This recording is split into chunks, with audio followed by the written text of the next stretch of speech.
পৃথিবীর বাহিরে নতুন নতুন গ্রহের খোঁজে প্রতিনিয়ত চলছে গবেষণা আর অনুসন্ধান। সেই যাত্রায় দীর্ঘ সময় পর এবার নতুন খবর নিয়ে সামনে এলো নাসার বিজ্ঞানীরা।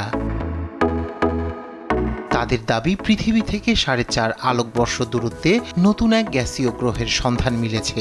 ধারণা করা হচ্ছে গ্রহটি পৃথিবীর সবচেয়ে কাছাকাছি অবস্থান করছে। বিশ্বমানের থার্মিক্স রড, সালাম স্টিল থার্মিক্স, দেশের একমাত্র থার্মিক্স রড। এ নিয়ে দুনিয়া জুড়ে তৈরি হয়েছে কৌতূহল, তবে এতে প্রাণের অস্তিত্ব আছে কিনা তা এখনো অজানা। 2024-এর আগস্টে প্রথমবার গ্রহটির সন্ধান মেলে।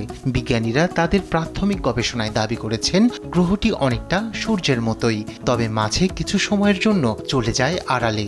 এতে হাল না ছেড়ে পৃথিবীর সবচেয়ে শক্তিশালী স্পেস টেলিস্কোপ জেমস ওয়েব নিয়ে মাঠে নেমে পড়েন বিজ্ঞানীরা। সেই টেলিস্কোপের ক্যামেরায় আলফা সেন্ট্রিতে আবারও দেখা মিলল গ্রহটি। আপাতত বিজ্ঞানীরা একে শনি ও বৃহস্পতি গ্রহের সঙ্গে তুলনা করছেন। মজার ব্যাপার হচ্ছে, গ্রহটির নিজস্ব চাঁদও আছে, যেখানে রয়েছে ভবিষ্যতে বসবাসের সম্ভাবনা।